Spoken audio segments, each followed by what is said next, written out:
大家好，歡迎嚟到時事發靚正，我係你哋嘅主持人。如果你哋中意我哋嘅內容，記得俾個 like，訂閱我哋嘅頻道，分享俾你哋嘅朋友。好，入正題，各位觀眾，你有冇試過搭地鐵嗰陣，覺得自己唔係搭緊公共交通工具，而係入咗個物流貨倉呢？如果你未試過，恭喜你，證明你運氣好。但係最近網上瘋傳一張相，真係令到全香港人睇到眼都突埋，哇一聲叫出嚟。事緣係咁嘅。有網民喺社交平台 post 咗張相，地點係我哋非常熟悉嘅港鐵車廂。箱入面見到乜嘢呢？有一男一女，佢哋唔係拖住個釘去旅行，亦唔係遞住個背囊去返工，佢哋係推住一架以前喺街市或者工廠區先見到嘅金屬手推車，俗稱手拉車。如果淨係架車都算啦，最誇張係車上面嘅貨，嗰度堆滿咗一箱、二箱，目測係生果嘅紙箱。大家試下想像下個畫面，嗰啲箱唔係一盒兩盒，係疊羅漢咁疊上去，高到去個男人個心口，甚至膊頭咁高，成座山咁樣。嗰個體積絕對唔係一般市民買餸返屋企食飯嘅份量。睇落去擺明就係做生意，只係運去果欄或者運去鋪頭賣嘅貨量。呢兩位神人就咁樣大模斯樣推住呢座生果山，霸佔咗車廂近門口嘅位置。當時車廂入面都唔係話冇人嘅，但佢哋就係咁樣一車當關，萬夫莫開。呢張相一出，網上即刻炸開咗鍋。網民非常有創意，將呢種行為命名為 GoGo Train。大家知啦，香港有 GoGoVan，有 GoGo's，專門幫人送貨搬屋。而家好啦，港鐵都俾人當成貨車用，變成 GoGo Train 啦。呢個名改得真係又抵死又貼切。除咗笑之外，更多嘅係嬲。大家都問緊同一個問題，點解咁大嚿嘢入到閘？點解冇人理？香港地鐵幾時變咗做物流專線？講完單新聞，我哋要深入啲去拆解呢件事。首先，我哋由動機講起，點解呢兩個人要咁做？一縮骨算爆嘅心態，好簡單兩個字，慳錢。香港地物流費貴唔貴？其實如果你叫架客貨車由 A 點去 B 點，可能講緊係百幾200蚊。如果有隧道費、停車場費，隨時3幾百蚊落樓。對於做小本生意嘅人嚟講，呢幾百蚊可能係佢哋一日嘅利潤，或者係佢哋覺得唔抵俾嘅錢。於是乎，佢哋就動腦筋，動到港鐵頭上。港鐵幾錢？10幾20蚊一個人，兩個人加埋頂，盡40、50蚊，用幾十蚊嘅成本去解決幾百蚊嘅運輸問題。喺佢哋嘅算盤入面，呢個叫做精明，叫做識計數。但係喺我哋其他人眼中，呢個叫做縮骨，叫做自私，叫做濫用資源。佢哋將原本應該由商業物流承擔嘅成本轉嫁咗俾社會大眾。你慳咗嗰幾百蚊，代價係乜？代價係其他乘客嘅空間，係成個車廂嘅安全風險。呢種損人利己嘅心態，正正係最令人討厭嘅地方。佢哋唔係因為冇錢食飯，所以要咁做。佢哋係運緊生果去賣或者去做生意，係商業行為嚟㗎嘛。商業行為用公共補貼嘅交通工具去運貨，本身就係一種極大嘅不公。二、港鐵執法嘅視而不見。第二點，亦都係好多網民最嬲嘅一點，就係港鐵職員去咗邊。大家平時搭地鐵都知，港鐵附例對於行李尺寸係有嚴格規定㗎嘛，長闊高總和唔可以超過170厘米，任何一邊長度唔可以超過130厘米。喂，大佬啊，睇返張相，嗰座生果山個高度同體積，我敢寫包單，絕對超過咗限制啦。嘅問題嚟啦，佢哋係點樣入閘嘅呢？有兩個可能性。第一，佢哋係趁職員唔覺意，或者係繁忙時間人多手腳亂。甚至係趁職員換更嗰陣，好似以前走水貨咁，博大霧衝入去。通常呢啲大件行李一定要行嗰個闊閘機 Y 記，闊閘機通常都設喺客務中心隔離，或者有職員睇住。如果咁大座山推過都睇唔到，咁個職員隻眼係咪有問題？定係當時根本冇人看守？第二個可能性更加令人心寒，就係職員隻眼開隻眼閉。點解？因為怕事咯。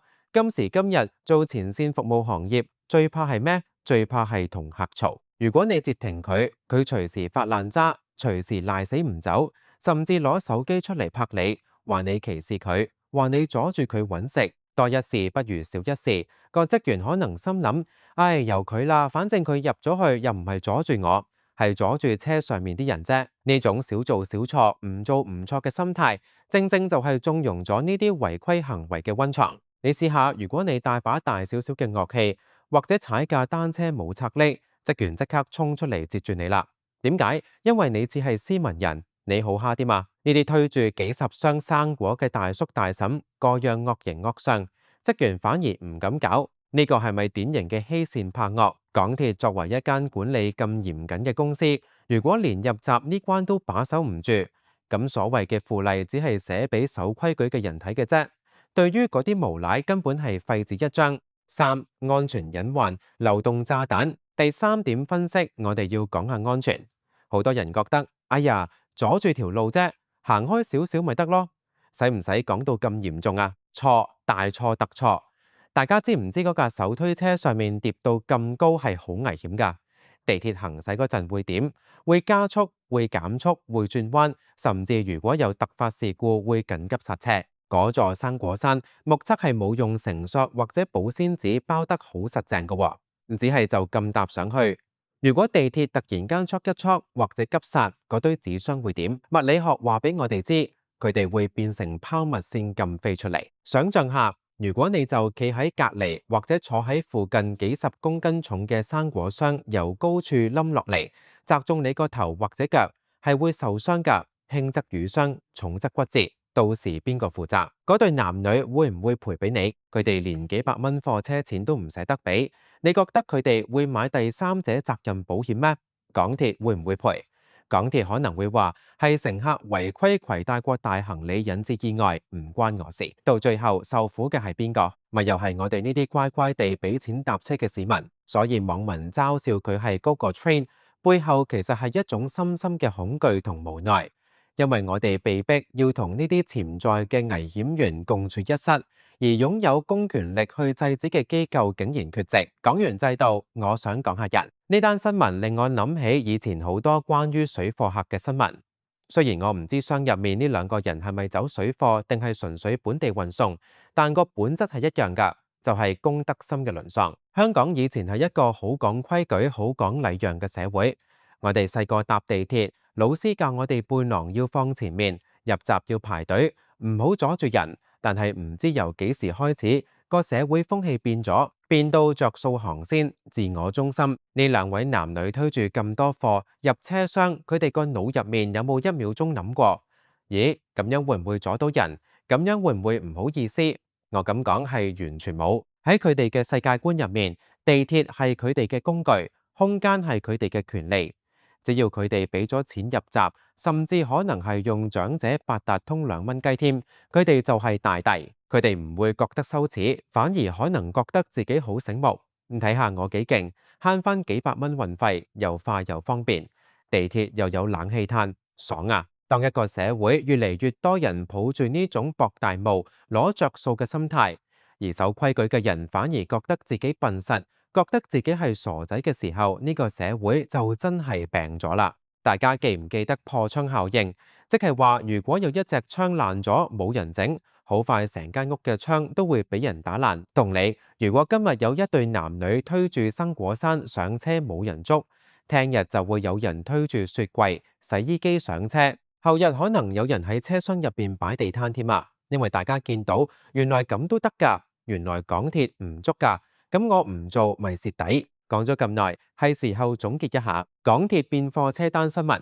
表面上係一單趣聞，或者係一單令人生氣嘅小事，但其實佢反映咗香港目前面對嘅幾個大問題。第一部分市民質素下降，自私自利，為咗慳少少錢，完全無視他人權益同公共安全呢種巨嬰心態，必須要受到社會嘅譴責。唔係話你窮或者你要揾食就有大晒。揾食都要有底線，都要守法㗎嘛。第二，港鐵管理層同前線執法力度不足，港鐵年年加價，賺咁多錢，故障就成日有。但係對於呢啲明顯違規、影響乘客體驗嘅行為，就似乎束手無策。既然你有附例，就唔該嚴格執行，唔好淨係識得捉入閘機跳閘嘅後生仔。對於呢啲明顯嘅大件貨物，反而視而不見。執法要一視同仁，唔可以欺善怕惡。我喺度強烈呼籲港鐵公司唔好當呢單新聞係網絡笑話，睇完就算。你哋應該要翻查閉路電視，睇下呢兩個人係邊個站入閘，當時嘅職員做緊乜，係咪人手不足，係咪指引唔清晰，定係有職員失職？一定要檢討個流程，加強閘機嘅把關。如果唔係，下次出咗意外，有人受傷，你哋港鐵難辭其咎。同時，我都想同嗰啲打算有樣學樣嘅人講，唔好以為咁樣好醒目。你咁做係將自己嘅利益建築喺幾百個乘客嘅安全之上。如果真係有意外，你賠唔起㗎。香港雖然生活艱難，物流費係貴，但呢個唔係你違規嘅藉口。做生意有成本，做人要有公德，唔好令到香港人呢個招牌因為你哋呢啲行為而蒙羞。最後，作為乘客嘅我哋，雖然我哋冇執法權，但遇到呢啲情況，我哋唔應該啞忍。我哋可以向車站職員舉報，甚至當面指出佢哋嘅問題。當然要注意自身安全啦，因為維護一個安全舒適嘅乘車環境係我哋每一個人都應該有嘅責任。如果大家都出聲，大家都唔接受呢種行為，嗰啲自私精先會知難而退。呢個世界冇免費午餐，亦都唔應該有廉價嘅 GoGo Train。港鐵係用嚟載人，唔係用嚟載貨。希望大家記住呢一點。好啦，今日嘅時事快靚正就講到啦。有咩意見或者想我哋討論嘅議題，歡迎喺留言區話俾我哋知。大家點睇呢個 GoGo Train 現象？你有冇遇過更誇張嘅經歷？留個言，大家交流下。多謝大家收睇時事快靚正，我哋下次再見，拜拜。